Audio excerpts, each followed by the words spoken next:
Amin. Berikan tepuk tangan buat Tuhan kita. Siapa yang suruh duduk, saudara? Haleluya. Silakan duduk, saudara. Shalom. Puji Tuhan. Ya, senang sekali saya bisa melayani di HGC Jakarta, His Grace Church Jakarta. Dan saya bersyukur pada hari ini bahwa saya bisa tiba di tempat ini untuk bisa melayani Bapak Ibu Saudara sekalian maupun yang ada di YouTube ya. Baik, kita buka di Kejadian 3 ayat yang ke-17 sampai ayat yang ke-24. Kitab Kejadian pasal 3 ayat 17 sampai ayat 24. Khotbah saya pada hari ini saya ambil nas pembukanya yaitu dari kitab Kejadian 3 ayat 17 sampai ayat yang ke-24. Saya akan bacakan buat semuanya, demikian firman Tuhan, Bapak Ibu semuanya menyimak. 17. Lalu firman-Nya kepada manusia itu, karena engkau mendengarkan perkataan istrimu dan memakan dari buah pohon yang telah kuperintahkan kepadamu jangan makan daripadanya, maka terkutuklah tanah karena engkau. Dengan bersusah payah engkau akan mencari rezekimu dari tanah seumur hidupmu. Semak duri dan rumput duri yang akan dihasilkannya bagimu, dan tumbuh-tumbuhan di padang akan menjadi makananmu. Dengan berpeluh engkau akan mencari makananmu, sampai engkau kembali lagi menjadi tanah. Karena dari situlah engkau diambil, sebab engkau debu dan engkau akan kembali menjadi debu. Manusia itu memberi nama Hawa kepada istrinya, sebab dialah yang menjadi ibu semua yang hidup. Dan Tuhan Allah membuat pakaian dari kulit binatang untuk manusia dan untuk istrinya itu, lalu mengenakannya kepada mereka. Berfirmanlah Tuhan Allah, sesungguhnya manusia itu telah menjadi seperti salah satu dari kita, tahu tentang yang baik dan yang jahat. Maka sekarang jangan sampai ia mengulurkan tangannya dan mengambil pula dari buah pohon kehidupan itu dan memakannya, sehingga ia hidup untuk selama-lamanya. Lalu Tuhan Allah mengusir dia dari Taman Eden supaya apa? Ia mengusahakan tanah dari mana ia diambil. Ia menghalau manusia itu, dan di sebelah timur Taman Eden ditempatkannya lah beberapa kerub dengan pedang yang menyala-nyala dan menyambar-nyambar untuk menjaga jalan ke pohon kehidupan. Katakan amin untuk firman Tuhan. Khotbah saya pada malam hari ini yaitu, belum malam ya, sore hari ini dengan judul salibnya patahkan kutuk. Sama-sama kita katakan salibnya patahkan kutuk. Ya, kita akan berbicara kutuk pada sore hari ini, di mana pada bulan Maret ini kita memasuki menyambut peringatan Hari Paskah yang akan dilaksanakan, diperingati pada tanggal 31 Maret nanti. Ya, bahkan gembala kita memberikan tema bahwa minggu ini di HGC manapun berbicara tentang kutuk. Haleluya. Ya. Oke. Tujuan khotbah saya pada sore hari ini supaya saudara dan saya di Paskah tahun 2024 ini mengerti dan memahami apa sih Paskah, kenapa sih ada Paskah, dan secara khususnya dalam hal kutuk. Oleh sebab itu, sebelum kita masuk ke dalam firman Tuhan lebih lagi, kita akan sama-sama menyamakan pengertian dari kata kutuk itu sendiri. Amin. Dari kata kutuk itu sendiri. Mungkin banyak orang yang sudah tahu, kutuk itu apa? Kutuk itu, tapi ketika ditanya, artinya apa sih kutuk itu? Ya, a, e, u, e, o, biasa jawabnya. Ada yang ini, ada yang itu. Nah, jadi kita mau menyamakan bahwa arti kata kutuk, yaitu kalau kita membuka kamus Alkitab, ya, yaitu artinya ucapan dengan maksud untuk menciderai, yang digunakan untuk hukumannya kekal. Sekali lagi, arti kutuk yaitu ucapan yang maksudnya untuk menciderai, yang digunakan untuk hukuman yang kekal. Amin. Oleh sebab itu, pada sore hari ini, dari nats pembuka Kejadian 3 ayat 17 sampai 24 tadi, sedikitnya saya mau membagikan, ya. Ada yang saya catat, ada 3 kutuk. Ada 3 kutuk yang saya mau bagikan, yaitu yang pertama yaitu kutuk tanah. Kutuk atas tanah. Kita bisa lihat di 17, ayat yang ke-17. Saudara perhatikan di sini, ya. Karena engkau mendengarkan perkataan istrimu dan memakan buah pohon yang telah kuperintahkan kepadamu, jangan makan daripadanya, maka terkutuklah tanah. Ini kutuk yang pertama. Tanah berbicara mengenai area kita, hidup kita di bumi. Betul ya? Tanah berbicara mengenai teritorial kita. Dan tanah itu, kalau kita bisa lebih lagi, tanah itu berbicara mengenai harta juga, ya. Ya kan, wasiat. Ya kan, wasiat dari orang tua kita kalau meninggal, kalau ada yang punya tanah, itu menjadi wasiat kita. Kutuk, tanah dikutuk. Yang kedua, yaitu kutuk kerja keras, hasilnya semak duri. Ya, kutuk kerja keras, ayat 18 kita bisa lihat.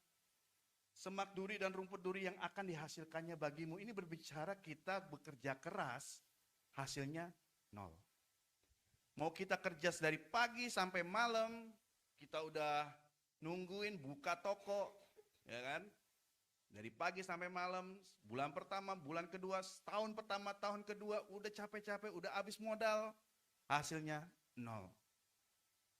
Nah, itu dikatakan semak duri dan rumput duri yang akan dihasilkannya bagimu. Inilah kutuk kerja keras tapi hasilnya nol. Saya tidak mengatakan bahwa kita nggak kerja keras. Tuhan mau kita kerja keras, ya. Maka oleh sebab itu tadi dikatakan mengusahakan. Tuhan tetap mau menginginkan saudara dan saya bekerja, ya. Yang ketiga, yaitu kutuk maut. Nah ini kutuk maut, lihat di ayatnya yang ke 23. Sorry. Ayat 22. Di sana dikatakan demikian. Ayat 22, ya. Sampai ia mengeluarkan, maka jangan sampai ia mengulurkan tangannya dengan mengambil pula dari buah pohon kehidupan itu, ya, dan memakannya sehingga ia hidup untuk selama-lamanya. Ini awalnya manusia itu hidup kekal karena buah pohon kehidupan ini. Jadi di pohon itu ada 2, pohon kehidupan dan pohon pengetahuan.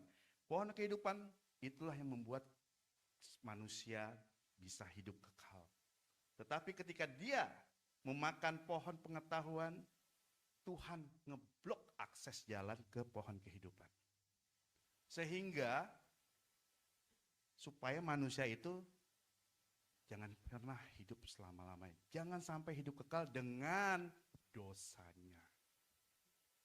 Tujuan Allah pada saudara dan saya, pada manusia, supaya kita hidup yang kekal. Amin. Nah, jadi disinilah yang saya maksud, yang saya mau bawakan, yang mau saya bagikan, bahwa kutuk ini sifatnya universal. Karena kita buka Roma pasal 5 ayat 19a. Ya. Ini universal. Maksudnya universal, global, semuanya kena kutuk ini. Karena dikatakan di dalam Roma pasal 5 ayat 19, jadi sama seperti oleh ketidaktaatan satu orang, semua orang telah menjadi orang berdosa. Siapa yang dimaksud? Si Adam. Gara-gara satu orang tidak taat, berbuat dosa, semua orang menjadi orang berdosa. Ini, kutuk ini. Ya. Bukan saya yang melakukan, tetapi saya terima kutuknya. Demikian pula oleh ketaatan satu orang, semua orang menjadi orang benar. Ini kita simpan dulu untuk nanti, ya. Demikian pula oleh ketaatan satu orang, semua orang menjadi orang benar, yaitu Yesus. Ya. Jadi karena satu orang berdosa, seisi dunia, bahkan bayi baru lahir pun sudah berdosa. Karena akibat kutuk, 3 kutuk ini yang saya catat tadi. Nah, Bapak Ibu,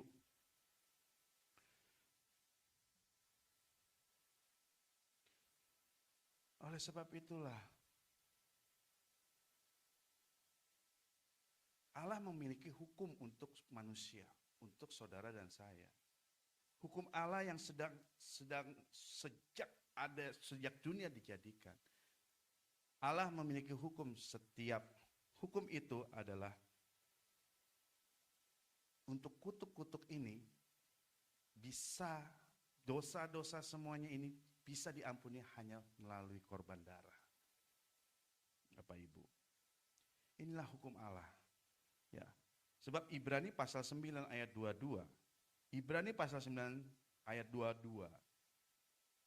Ibrani pasal 9 ayat 22. Saya agak sedikit merepotkan multimedia ya. Kita banyak ayat supaya kita mengerti. Tapi sebelum saya masuk lebih lagi, saudara mengerti sampai di sini? Saudara lengkap maksud saya? Oke. Ya. Dikatakan demikian, dan hampir segala sesuatu disucikan menurut hukum Taurat dengan apa? Dengan darah, dan tanpa penumpahan darah apa? Tidak ada pengampunan. Nah, dari kutuk dosa ini yang yang manusia terima, ya, ini harus, jadi tidak ada pengampunan kalau tidak ada korban darah. Nah, korban darah yang pertama itu terjadi di Kejadian pasal 3 ayat 21. Memang Alkitab tidak secara gamblang. Alkitab tidak secara gamblang bahwa di situ tertumpah darah. Kita perhatikan. Dan Tuhan Allah membuat pakaian dari kulit binatang untuk manusia dan untuk istrinya itu, lalu mengenakannya kepada mereka. Nah, kita perhatikan, kita garis bawahi kulit binatang ini. Oke, jadi Allah mengenakan baju, ya, bukan dari kain yang dibeli di Tanah Abang atau Mangga Dua. Tetapi dia mengenakan baju kepada Adam dan Hawa, dia menggunakan kulit binatang yang dimana pastinya sebelum adanya kulit binatang, pastinya ada binatang yang dikorbankan. Binatang yang disembelih, terjadinya pertumpahan darah. Nah, inilah sebuah, memang tidak secara gamblang, tetapi inilah penumpahan darah yang terjadi yang pertama kali sejak manusia jatuh ke dalam dosa. Ada haleluya. Jadi oleh sebab itu, Bapak Ibu, sekali lagi saya katakan, tidak ada pengampunan dosa kalau tidak ada korban darah. Jadi pertanyaannya, Bapak Ibu,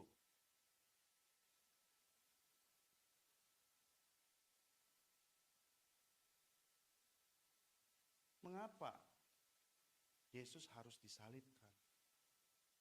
Mengapa Yesus harus mati disalibkan?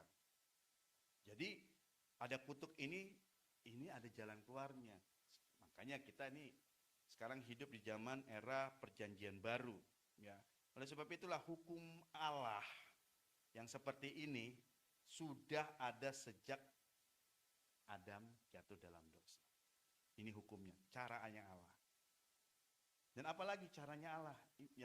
Yang kedua adalah yaitu di dalam Keluaran 12 ayat 3, 5 dan 7. Supaya nggak panjang saya singkat-singkatkan saja. Dan ini adalah Paskah yang pertama. Ya, ini hukum Allah yang tadi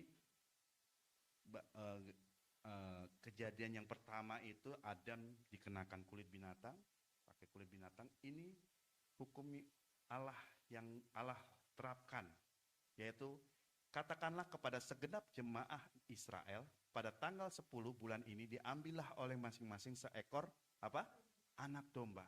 Menurut kaum keluarga seekor anak domba untuk tiap-tiap rumah tangga. Ayat 5 loncat. Anak dombamu itu harus apa? Jantan. Harus apa? Tidak bercela. Berumur setahun, kamu boleh ambil domba atau kambing. Ayat 7. Kemudian dari darahnya lah haruslah diambil sedikit dan dibubuhkan pada kedua tiang pintu dan pada ambang atas pada rumah-rumah di mana orang memakannya. Tahan di sini.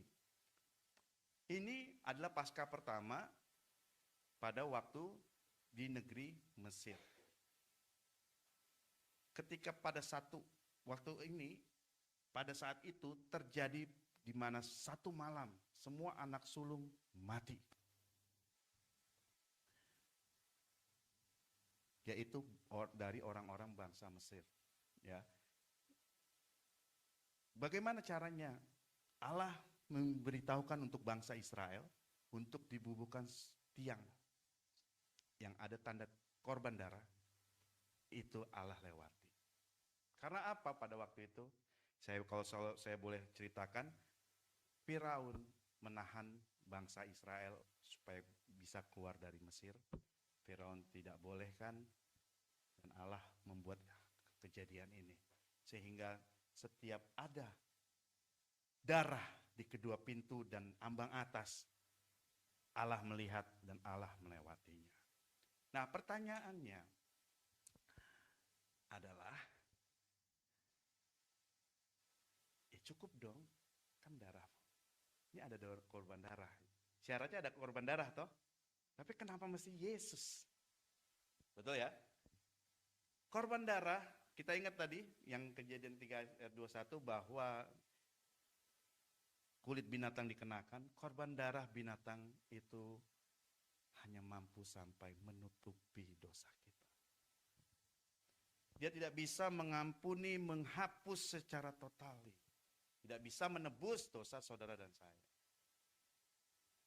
Oleh sebab itu, darah binatang hanya bisa menutupi dosa kita. Disitulah Allah tidak melihat lagi. Hanya membuat Allah tidak melihat dosa kita, tidak melihat pelanggaran kita. Dengan darah korban binatang, hanya sebatas itu saja. Oleh sebab itulah perlu Yesus korbankan. Tadi dikatakan korban domba ya, dan Yesus disebutkan sebagai anak domba Allah. Ini kalau kita menggali lebih dalam lagi nih, keren Bapak Ibu. Benang merahnya tuh ada. Jadi Yesus yang kita sembah, yaitu Allah yang sesungguhnya, ini sudah dinubuatkan dari beribu-ribuan tahun yang lalu melalui Alkitab kita yang kita punya ini. Ya.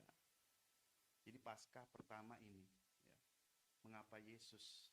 Nah, ketika ada korban darah, misalnya gini, dulu hukum Allah melakukan begini, bukan dulu ya, sekarang pun juga masih. Di dalam hukum Taurat itu dilakukan di mana ada korban darah, di situ ada pengampunan. Tidak ada korban darah, tidak ada pengampunan. Nah, waktu itu caranya bangsa Israel beribadah, membawa korban persembahan binatang, bisa kambing, bisa lembu, ya. Buat orang yang nggak punya duit, yang bukan sultan, bisa burung merpati, tetapi itu minimal harus domba. Kalau untuk korban penghapus dosa. Oke, ketika dia bawa kepada imam, ke bait Allah, bertemu dengan imam, imam itu memeriksa domba itu, karena dikatakan tadi tidak bercacat, ya kan? Tidak bercacat, dia periksa, ada cacat nggak? Matanya ada luka nggak? Hidungnya pesek mancung enggak? Salah, enggak ya. Semua hidung kambing kayaknya sama ya. Ya, bercanda aja ya. Jadi ada yang bercacat enggak? Kalau enggak ada, barulah si imam menyuruh yang membawa persembahan ini meletakkan tangannya di atas korban itu. Meletakkan tangannya di atas kambing atau lembu itu. Kenapa?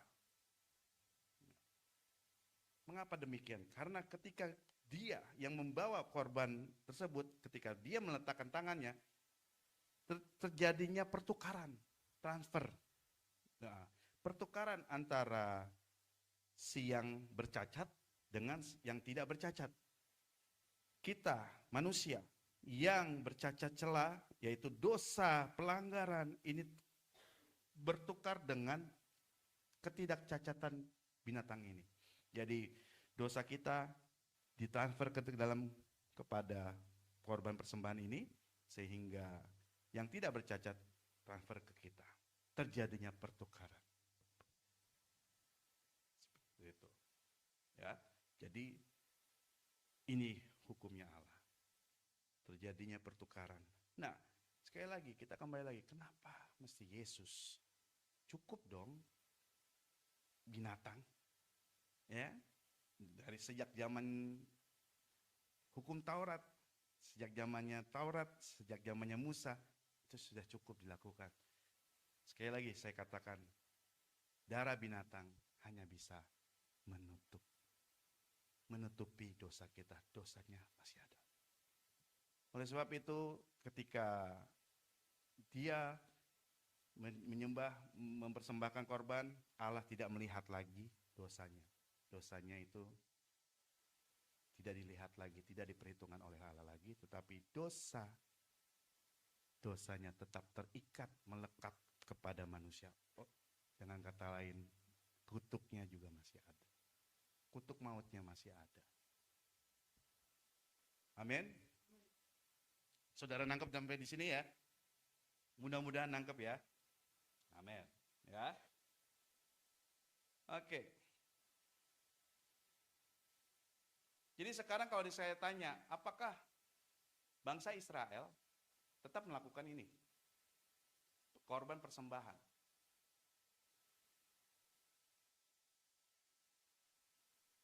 Ada orang nggak sih ya? Oke Bapak Ibu, kira-kira nggak apa-apa, salah juga nggak disuruh joget. Kira-kira sampai hari ini Israel, bangsa Israel kan bangsa Yahudi, agama Yahudi, apakah masih melakukan hal ini? Membawa korban binatang, menyembelih, seperti yang diperintahkan? Masih? Seharusnya. Tapi sudah tidak melakukan lagi. Kenapa? Karena bait Allahnya sudah hancur. Ya kan? Bait Allahnya sudah hancur. Kapan dihancurkan? Tahun 70. Ya. Jadi dia terus bagaimana? Dosanya nggak dihapus. Nggak bisa ada penghapus dosa lagi dong, ya kan? Nah, inilah solusi untuk saya dan saudara. Bahwa ketika kutuk ini hanya bisa diselesaikan oleh darah Yesus. Kayaknya kalau kita nggak dapat solusi ini, ngapain Allah menciptakan saudara dan saya? Bener ya? Kayaknya kalau kata orang Cina bilang, bocengli Tuhan. Ya kan? Dia menciptakan kita untuk binasa. Bener ya? Kalau tidak ada Yesus. Tapi karena firman Tuhan katakan, karena begitu besar kasih Allah akan dunia ini, sehingga ia mengaruniakan anaknya yang tunggal. Karena begitu besar kasih Allah atas saudara dan saya. Dia mengaruniakan anaknya yang tunggal, Yesus Kristus. Supaya setiap orang, setiap saudara dan saya yang percaya kepadanya, tidak binasa, melainkan hidup yang kekal. Kutuk maut dipatahkan. Betul ya? Maut dipatahkan. Tapi kenapa mesti, kalau cuma butuh darah doang, ada pengampunan dosa doang,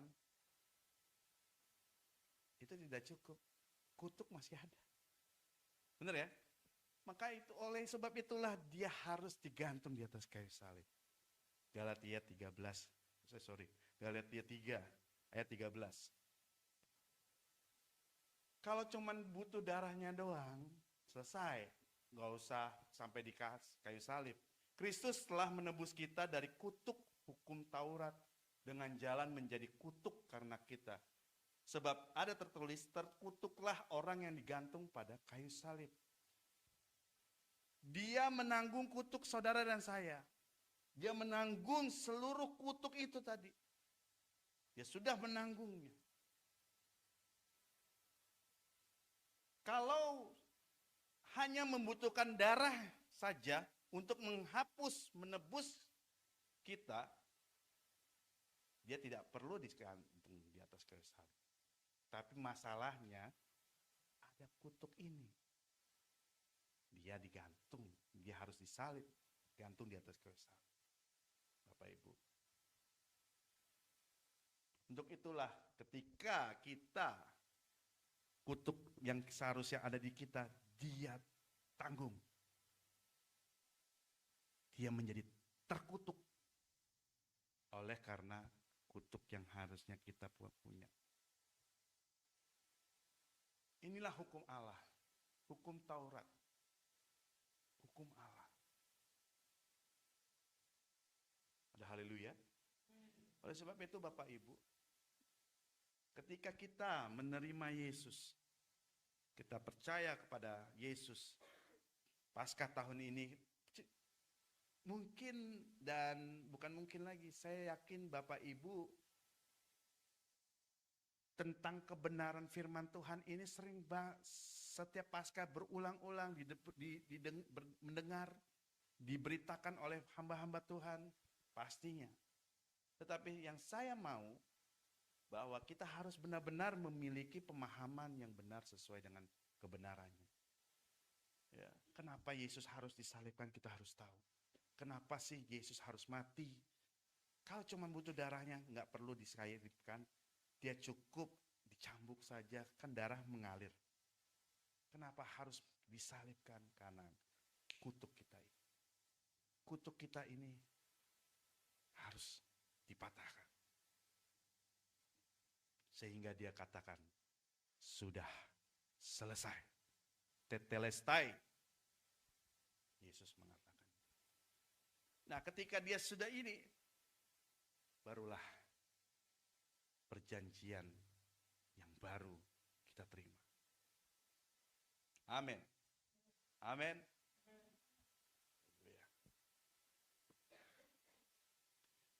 Terus Pak, kalau udah tahu begini, ya ini mah udah cerita sejak zamannya saya sekolah minggu Pak Jeffrey. Udah apalah itu. Bosan. Udah tahu.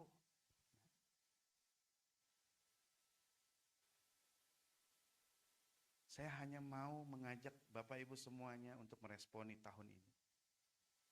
Paskah dengan respon yang benar. Kalau udah tahu terus ngapain? Hidup kita harusnya jangan sama lagi. Hidup kita jangan main-main lagi. Kita harus ketika kita sudah mengerti, ya coba bayangkan yang seharusnya kita dikutuk, yang seharusnya kita terkutuk, yang seharusnya kita mati, kita memperoleh hidup yang kekal.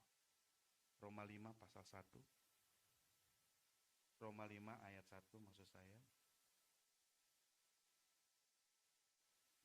Jadi respon yang harus kita punya tuh bagaimana?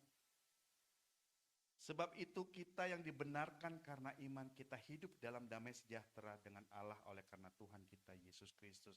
Respon kita yang pertama untuk meresponi Paskah tahun ini, kita harus memiliki respon yaitu yakin bahwa kita sudah dibenarkan.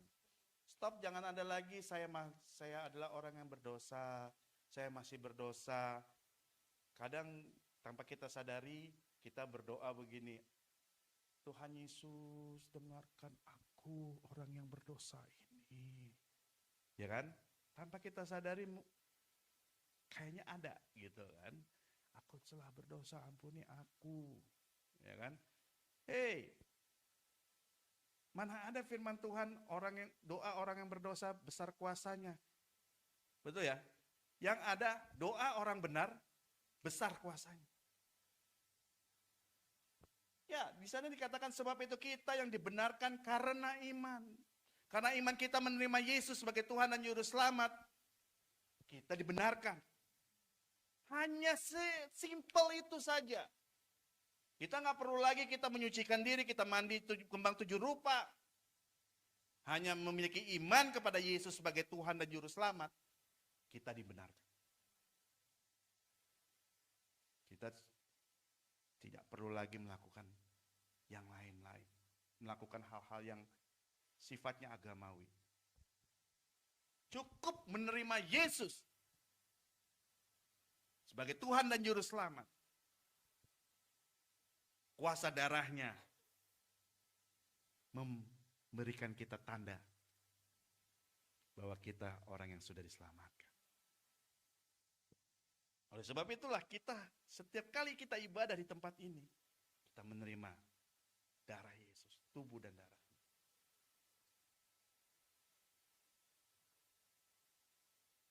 Ya, hanya sesimpel itu. Jadi Bapak Ibu, respon yang harus kita punya yang pertama yaitu bahwa kita harus percaya, kita harus yakin bahwa kita bukanlah orang yang tidak layak lagi. Kita bukanlah orang yang masih berdosa lagi. Kita harus memiliki respon percaya bahwa kita adalah orang yang sudah dibenarkan oleh Yesus Kristus melalui korban darah. Stop, jangan ada lagi Bapak Ibu datang kepada Pak Pendeta. Saya mungkin dikutuk Pak Pendeta. Saya bisnis ini nggak laku, bisnis itu nggak laku, gagal terus. Stop, jangan berpikir seperti itu. Saudara sudah dibenarkan, kutuk sudah dipatahkan. Jangan ada lagi Pak Pendeta, jangan ada lagi orang yang datang ke Pak Pendeta minta didoakan, Pak Pendeta saya kayaknya dikutuk jodoh Pak Pendeta, saya belum laku-laku Pak Pendeta. Emang lagu Ben Wali yang nggak laku-laku. Stop, jangan berpikir seperti itu. Sama-sama kita katakan saya sudah dibenarkan. Sekali lagi kita katakan saya sudah dibenarkan. Ya. Yang kedua, respon apa yang harus kita punyai? Yuk kita lihat Yohanes pasal 10 ayat 10 yang B. Kita lihat ya yang B-nya. Setelah aku datang supaya mereka mempunyai hidup dan mempunyainya dalam segala kelimpahan. Berbicara hidup adalah berbicara mengenai harapan. Kita kalau hidup nggak punya harapan, sesungguhnya kita sudah mati. Orang hidup kalau nggak punya harapan, orang itu sudah mati. Ya udahlah, gini aja, nggak ada punya pengharapan. Orang itu sebenarnya sudah mati. Berbicara hidup, berbicara pengharapan. Roma 5 berkata, pengharapan di dalam Kristus tidak mengecewakan. Respon kita yang kedua ini, kita harus punya pengharapan kepada Yesus. Mempunyainya dalam segala kelimpahan. Dan bahkan kalau berbicara hidup, ya, kita pun juga harus berfungsi. Kita hidup, kalau kita tidak berfungsi, apa yang kita hidup? Kalau saudara sebagai istri, berfungsilah sebagai istri yang baik. Kalau saudara sebagai suami, berfungsilah sebagai suami yang baik. Kalau saudara sebagai ibu, berfungsilah sebagai ibu yang baik, yang bertanggung jawab kepada anaknya. Kalau saudara sebagai ayah, seorang ayah, berfungsilah sebagai seorang ayah yang baik, bertanggung jawab menafkahi anak-anak. Kalau saudara sebagai hamba Tuhan, ayo berfungsilah dengan baik. Kalau saudara sebagai pelayan Tuhan, ayo berfungsilah sebagai pelayan Tuhan yang baik, yang penuh dengan semangat, yang excellent, berikan yang terbaik buat Tuhan. tetap terus menyala-nyala melayani Tuhan. Kalau tidak, hidup itu kita tidak punya fungsi. Ingat perumpamaan Yesus.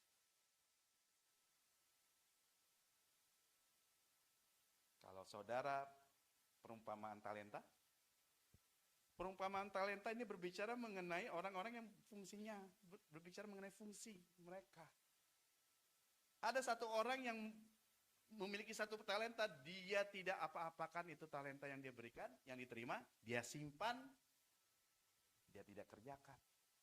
Maka firman Tuhan bilang, katakan, orang itu dibuang. Kalau jam saudara pakai jam itu masih berfungsi, saudara pasti pakai. Kalau jam itu nggak berfungsi, saudara udah nggak mau pakai. Betul ya? Kalau handphone udah nggak berfungsi, kalau bisa diperbaiki, karena handphone lumayan ya. Tapi kalau sudah tidak berfungsi, dibuang. Itulah keinginan Tuhan buat saudara dan saya, supaya mereka mempunyai hidup, pengharapan, mempunyai fungsi, menjalankan fungsinya. Amin. Dan kita berbicara hidup itu kalau pun juga berbicara menjadi berkat. Berbuah. Kalau kita nggak berbuah, kita percaya sama Yesus, buah-buah roh sudah kita terima, dan kita tidak menghasilkan buah, pada hakikatnya kembali lagi, dia sudah mati. Berbuah, sama-sama katakan berbuah. Berbuah berbicara mengenai jadi berkat. Berkat berbicara berkat nggak selalu uang. Tidak selalu menjadi berkat memberikan uang, tidak. Kita bisa mendoakan orang, kita bisa menghibur buat teman kita, saudara kita yang sedang berkesusahan. Amin. Haleluya. Respon yang ketiga, yang terakhir, yang kita harus lakukan meresponi pasca pada tahun ini. Ketika kita sudah tahu bahwa kutuk kita sudah dipatahkan di atas kayu salib oleh Yesus, yaitu Mazmur 145 ayat 18. Mazmur 145 ayat 18. Ya. Tuhan dekat pada setiap orang yang berseru kepadanya. Pada setiap orang yang berseru kepadanya ke dalam kesetiaan. Respon yang harus kita lakukan setelah kita tahu kutuk kita sudah dipatahkan, yaitu kita harus lakukan ini. Miliki hubungan yang intim dengan Tuhan. Lebih intim dengan Tuhan. Firman Tuhan dikatakan Tuhan dekat sama setiap orang yang berseru kepadanya. Belum selesai. Jangan main amin aja. Orang yang berseru kepadanya dalam kesetiaan. Bukan dalam kesusahan. Kita kan kadang berseru kepada Tuhan dengan sungguh-sungguh itu dalam kesusahan saja. Betul ya? Pada saat jatuh tempo, cicilan motor, ya Tuhan. Jatuh tempo apa lagi? Kartu kredit, ya Tuhan. Pada saat benar-benar kesulitan, anak sedang sakit, pekerjaan di ujung tombak, mau dipecat, mau di PHK, baru berseru pada Tuhan dengan sungguh-sungguh. Biasanya seperti itu. Tetapi Tuhan bilang dalam kesetiaan. Makanya terkadang doa kita, saya udah berseru Pak. Udah kok Pak Jeffrey, saya sudah berseru. Belum selesai. Dalam kesetiaan, sudahkah kita setia berseru kepada Tuhan?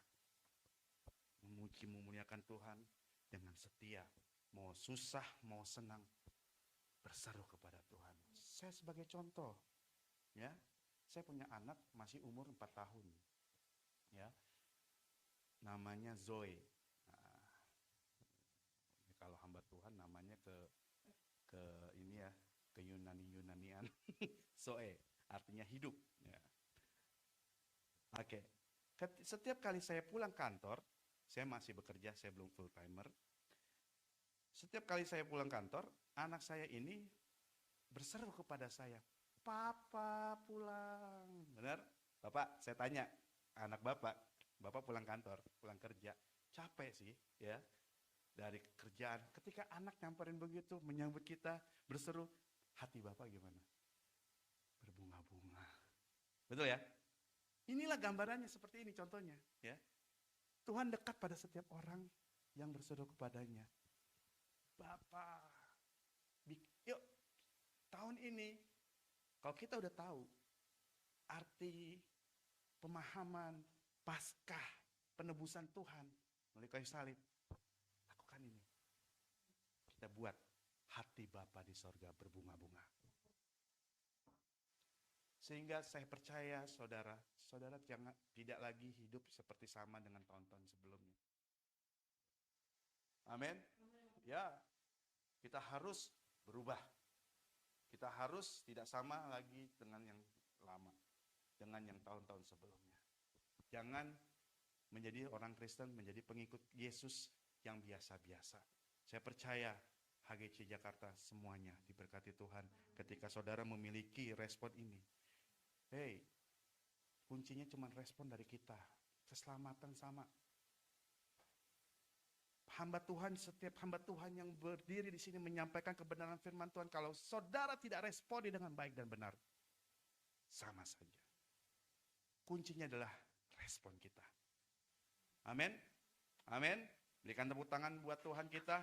Yuk kita tutup, kita akhiri. Saya undang pemusik.